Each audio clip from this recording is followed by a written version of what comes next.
nyapa to diceluk ora nyaur iki. Aja koyo wong susah ngono. Gagu wae ora men aku mancing kok. Ki kowe lho nyapa mancing ning kolam ngene iki. Ki iki wae sapa kolame sapa sing tok pancing iki. Lah piye yo ning bane renek gawean ngene. Lah, Dolanan. Lah apa yo renek sing chat. Penyapo yo an. lah nyapa kowe duwe HP ora nek sing ngecek. Kancamu lek ya akeh. Lah kanca yo pas duwe tok moro ra duwe yo ngalih apa nyapo yo an. Lah aku butuh kancamu. Iya kowe apa rene paling yo apa utang duit. Lah, aku lho nyapa utang dhuwit kowe. Koyok kemeruh-kemeruh dhewe. Ngene lho. Aku mangi rene marani kowe. Jere Pak Makmu, kowe iki dina-dina iki ngkleng. Nyerjane nyapa. Kok kowe malah ngkleng Wis ra gablek. Ya HP rene sing chat. Kok didol ae piye? Lah, Ben entuk kanca. nyapa tok dol. Yo ben kancaku menawa balik neh ngono. Ora ngono lho, Mas.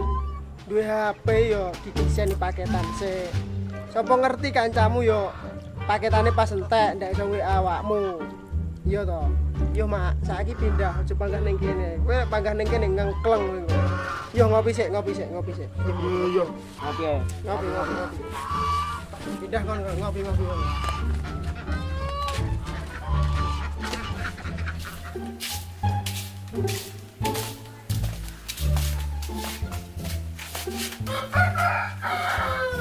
Kene ngopi ning rokok. Aku nggumun karo kancaku. Lek aku duwe dhuweke kancaku moro, lek aku ora duwe dhuweke kancaku ngalih. Kok meneh ngene iki, barang ngene iki. Lah nyapa? HP mek trimo murup tok lho. Lah terus karepmu piye? Ya kudune kan yo enek gunane ngono. Lah kok iki WA kanca-kancamu kan yo kan. Diomongi kancaku wis ngono kae lho. Kowe wae yo roh dhewe. Yo, kilo kopi, umir kendak ngengkleng. Sing rokok iki yo enak.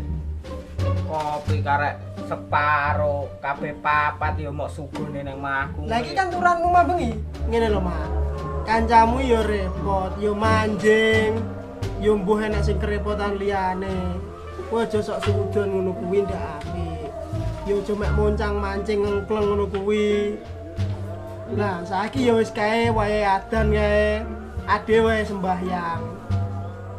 Nyuwun parang pangeran gen padang pikirane awake dhewe. Oh, ya bener kuwi. Cocok yo budal ae. Yo lek ngono.